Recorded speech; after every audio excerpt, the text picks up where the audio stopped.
So fast forward though, now you live in Austin now. Mm-hmm. So you made that move to Austin. Yeah. What do you see that's different about that Austin scene? What do you think, like with Joe's Club being built, what do you think it can get to that place where it is like the third biggest city for comedy? I think it'll be number one. I really, really, truly believe that, because I think that, I mean, I already see it. I see the amount of tickets that we sell casually, like it's nothing. Like people are just dying for it and waiting for it, and people are flying into Austin now when they used to fly into LA and New York to have a comedy weekend, if they wanted to see, 3 nights of shows, that's where they would go. But now word's out. Syringes are on the street, porta potties on the crosswalks in LA.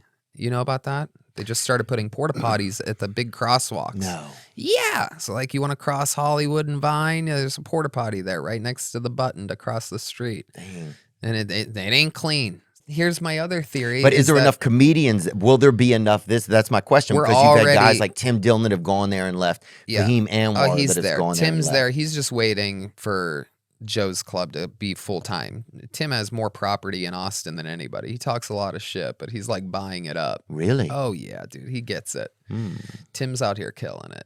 And Segura and Christina and me and Joe and Ron White and a whole bunch of the youth, the future. Danny Derek Brown, Poston, you know Danny Brown? Danny Brown, yeah, no doubt. I'm very close with Danny. He's my homie. funny. Oh my God, I just Yeah, ate interesting. mushrooms with him a couple weeks ago. Really? Oh God. People are coming to visit. Those New Yorkers that are real joke gunslingers. We just had a Tell on the show on Monday. Oh, He wow. just did a whole weekend in Austin, and he's looking at it with a twinkle in his eye, like, wait, what are you guys doing here? You guys do this every Monday, and then you do, okay. Like, and to any comedian, Comedy Store style, or Comedy Cellar style, they come to Austin and they're looking at it with like, okay, so maybe I'll spend like a week out of every month here. We get Ari, Shane, and Norman there for I know they love it. 4 days a month. And Rogan's bringing good comics down to be Yeah. on his show. Yep. I mean, that's what made me think about it. It was like, I would like to go for a month and just have an experience of it. What does it really feel like to be there, go out, get you a sandwich, get you a coffee, get you a, find a wife or something, or Yep. see it, and, and do comedy at night while you're trying to do that, Yep. and have a like a lifestyle of it. I can't believe how much I love it. Wow. Spending the whole 15 first years of my career in LA, I never would have guessed that another option would work. I'm amazed at that too, living here. Yeah, exactly. And like all of a sudden you're comfortable and you're a little bit better rested, and you have maybe a new hobby or something to, because I think in LA or New York, perhaps it's easy to just be like, oh, I gotta work. It's only about the next joke. You know what I mean? Yeah. I gotta, but then you're not living, you're not experiencing things, you're not taking note, you're not having great conversations where you say something that you realize might be good on stage. Like living is a huge part of what we do. Right. I agree. And I think one of the things that's happened to Hollywood over the years is it used to be that people had these like wild, like people went there with their energy and like made their dreams happen, wrote scripts. But now it's been so much like the children of children and nepotism and, third generation screenwriter, that it's like the people writing the things and creating the things, they don't have as much life experience anymore. Maybe their grandfather did, maybe their mother did, but they're still kind of riding off of those old stories and energies. So they're not as tuned in to some of the reality of just like of creativity, really. Another thing that I think is that it's much easier for people to be jealous and competitive. There's a lot of billboards there. I noticed my last trip there. I'm like, wow, I just always didn't notice. Like, I mean, the billboards were just part of like the skyline. It was just a tree. It like blends in with LA.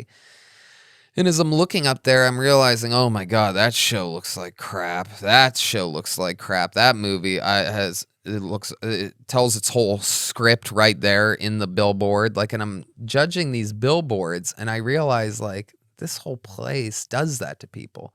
Like all of a sudden I'm daydreaming about why does that idiot have a show that's not going to work? Wow, Comedy Central's dead as hell. Yeah, Comedy You're looking Central at the killed itself. yeah. And I'm looking at these billboards and I realize I'm thinking about this. They have me thinking about these things, which in Austin, there is no like, oh, I wish I had that, or this person would be better for that, or this is where that should be. Like, Right. So it takes a lot of that business and the jealousy and the like, oh, look at it takes a lot of that glitz out of it and stuff Right. like that. And also, it's like these people, in LA and New York, it's the last stand because we've learned now that the podcast is the way. You can have your own show and build your own fans with people that are into what you're into and like the sound of your voice and want to hear it. So that old model of like, all right, let's throw this to the people and see who likes it. Like it's an old school model and it takes away from the ability to build something. And now people are like, well, if I didn't start a podcast now, I can't start now. I'm in too deep now. But it's like, who knows? It's like Bitcoin or NFTs or whatever. Like who knows what anything is. Yeah. Well, there are some things that are great about LA too, though. It's like the weather is absolutely unbeatable. Ridiculous. You can't beat it, Yep. and there's not even any question about Right. it. I don't know if there's anywhere in the world you can beat the weather there. Yeah. There's barely any bugs. There's no allergies in the air. No poisonous animals. Yep. Jesus, man. Yep. A third of my childhood was filled with fucking poisonous animals, dangerous animals. There are things that are great about it. The access to people that are there is also nice. Like, Yeah. I have friends like my friend James Blake lives there. He's a musician, and he's like, I would have never got to meet him if I didn't live in LA. And it is kind of name dropping, but he's also like one of the most unique people that I get to talk to. Like all of us would have never met each other if it hadn't have been for LA. Oh yeah, I'm grateful for it. Just like I'm grateful for Youngstown. I think that, being from a place and living and having the experiences of being in, a diabolical place gets you to appreciate everything that happens after that, right? Like you wouldn't be quite as at peace here in Nashville if you didn't know that it takes an hour and a half sometimes to drive from one gig to another in LA or from the airport to your house in LA. Those little things. Like here, you get out at the airport, you're here in 10, 15 minutes, right? Yeah. Same thing with me. In fact, I try to set new records each time. The airport's like a place that now I have like great pride in trying to get home in like 7 minutes or 8 minutes. It's crazy. Yeah, I guess there's definitely a lot of things. And it's also like, this is part of the journey. It's like, communication like is more free on podcasts, and so it would make sense that maybe they expand out to different areas over time. It's been really interesting to be in a different place and have access to different guests and like unique people that normally may not be able to get on a certain platforms or weren't even able to get on like kind of podcasts and stuff. So that's been really interesting, and kind of seeing like, well, who's the next person that I'm going to get to meet that would be like really, really, really awesome to have come on from here. Like we got Mike Rowe is going to come on, right? So I'm really excited about that. Like, I don't know if I would be able to have him on if I weren't in this area. So there's different things about it, and I can go back to LA whenever. It's always there. It's still like you go back, the Comedy Store, the Improv, places that I love. The Laugh Factory's become it's still great. It's gotten better actually, just busier over there. So the stages are still there. And it's fun. And yeah, man, when I go back to the store, it is a party. Those are my people. Those people that have worked there forever. We're so close and we have so much fun, and it's like a reunion. It's like a different vibe. Instead of being there all the time, it's like, it's like going home and visiting a family in a hometown. Yeah, it's interesting. It's like, and we also have to be supportive of the places we are. It's like you have to do that. Like you have to kind of champion where you are to an extent in order to be able to survive there, right? And have like a nice perspective every day.